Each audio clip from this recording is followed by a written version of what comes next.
மிகவும் பிற்படுத்தப்பட்ட மற்றும் தாழ்த்தப்பட்ட வகுப்பினை சேர்ந்த இந்த மாணவ மாணவிகள் எல்லாருமே ரொம்பவும் பாதிக்கப்படுறாங்கன்றது தான் ஒரு சத்தியமான ஒரு உண்மை. இந்த நீட்டை பற்றி ஒரு பிரச்சனையாக நான் பார்க்குறது என்னென்னா, ஒன்று இந்த நீட் இந்த மாநில உரிமைகளுக்கு எதிரானதாக இருக்குது. நீங்கள் 1975க்கு முன்னாலே பார்த்தீங்கன்னா இந்த கல்வி மாநில பட்டியலில் தான் இருந்துச்சு. உங்க எல்லாருக்குமே தெரிஞ்ச ஒரு விஷயந்தான். அதுக்கப்புறமா தான் அது ஒன்றிய அரசு வந்ததுக்கப்புறம் அது பொது பட்டியலில் அது சேர்த்தாங்க. எனக்கு தெரிஞ்சு அதுதான் ஒரு முதல் பிரச்சனையாக ஒன்று ஸ்டார்ட் ஆச்சு. ரெண்டாவது பார்த்தீங்கன்னா, ஒரே நாடு, ஒரே பாடத்திட்டங்கள், ஒரே தேர்வு. இது பேசிக்காகவே அந்த கல்வி கற்கும் அந்த நோக்கத்திற்கே ஒரு எதிரான ஒரு விஷயமா நான் அதை பார்க்குறேன். ஒவ்வொரு மாநிலத்துக்கு ஏற்ற மாதிரி அந்த பாடத்திட்டங்கள் இருக்கணும்.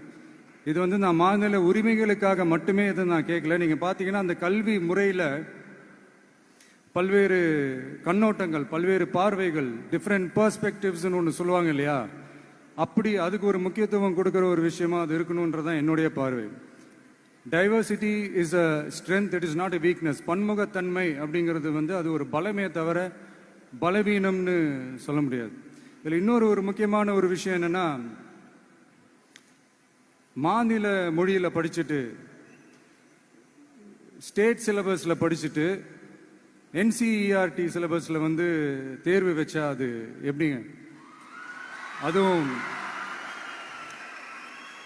கிராமப்புறத்தில் இருக்கிற மாணவ மாணவிகள், அதுவும் அவங்களுடைய மருத்துவ படிப்புக்கு கொஞ்சம் யோசிச்சு பாருங்க, இது எவ்வளோ ஒரு கடினமான ஒரு விஷயம்னு. மூணாவது நான் பார்க்குற ஒரு பிரச்சனை என்னென்னா, இப்போ போன மே மாதம் 5ஆம் தேதி அந்த நீட் எக்ஸாம்லாம் நடந்துச்சு. அதில் சில குளறுபடிகள்லாம் நடந்ததா நம்ம நிறைய அந்த செய்திகள்லாம் பார்த்தோம், படித்தோம் இல்லையா. அதுக்கப்புறமே என்ன ஆயிடுச்சுன்னு பார்த்தீங்கன்னா, அந்த நீட் தேர்வுக்கு மேலே இருக்கிற அந்த நம்பகத்தன்மையை மக்கள் மத்தியில் சுத்தமாக போயிடுச்சு. இனிமேல் நாடு முழுக்க அந்த நீட் தேர்வே தேவையில்லை அப்படிங்கிறத இந்த செய்திகள் மூலிமா நாம் எல்லாருமே புரிஞ்சுக்கிட்ட ஒரு விஷயம்.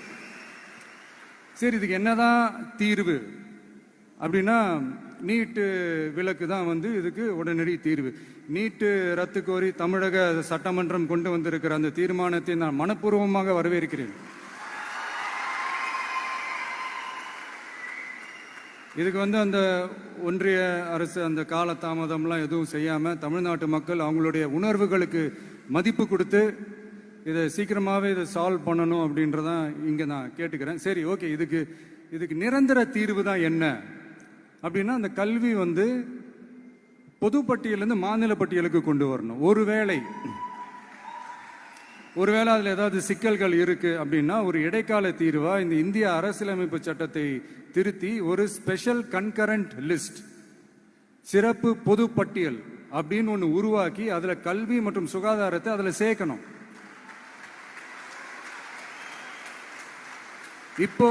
இப்போ இருக்கிற அந்த பொதுப்பட்டியல் என்ன ஒரு பிரச்சனை அப்படின்னா, நீங்கள் அந்த துறைகள்லாம் பார்த்தீங்கன்னா மாநில அரசுகளுக்கு என்னதான் அதில் அதிகாரம் இருந்தாலும் அது முழுக்க முழுக்க ஒன்றிய அரசினுடைய கட்டுப்பாட்டில் தான் இருக்கு.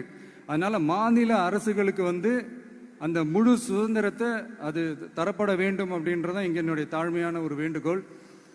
ஒன்றிய அரசு அவங்களுடைய கட்டுப்பாட்டில் இருக்கிற ஒரு சில இந்த மெடிக்கல் காலேஜஸ்லாம் இருக்குல்ல, எய்ம்ஸ், ஜிப்மர், பிஜிஐ, இந்த மாதிரி நிறுவனங்களுக்கு வேணால் அவங்க அந்த நீட் எக்ஸாம் நடத்தணும்னா நடத்திக்கலாம். பட் இங்கே அந்த பிரச்சனை என்னன்னா, இது என்னுடைய ஒரு சஜஷன் தாங்க. இது நடக்குமா? உடனே நடக்காதுன்னு எனக்கு தெரியும். அப்படியே நடந்தாலும் அதை நடக்க விட மாட்டாங்கன்னு எனக்கு தெரியும். ஸோ அதனால் இந்த சந்தர்ப்பத்தில் என்னுடைய சஜஷனை உங்ககிட்ட அதை நான் பகிர்ந்துக்கணும்னு ஆசைப்பட்டேன். இதுதான் என்னுடைய தனிப்பட்ட ஒரு கருத்து நீட்டை பற்றி. ஸோ மற்றபடி வேற ஒன்றும் இல்லை. வந்திருக்கிற என்னுடைய friends, learning is fun, education is celebration.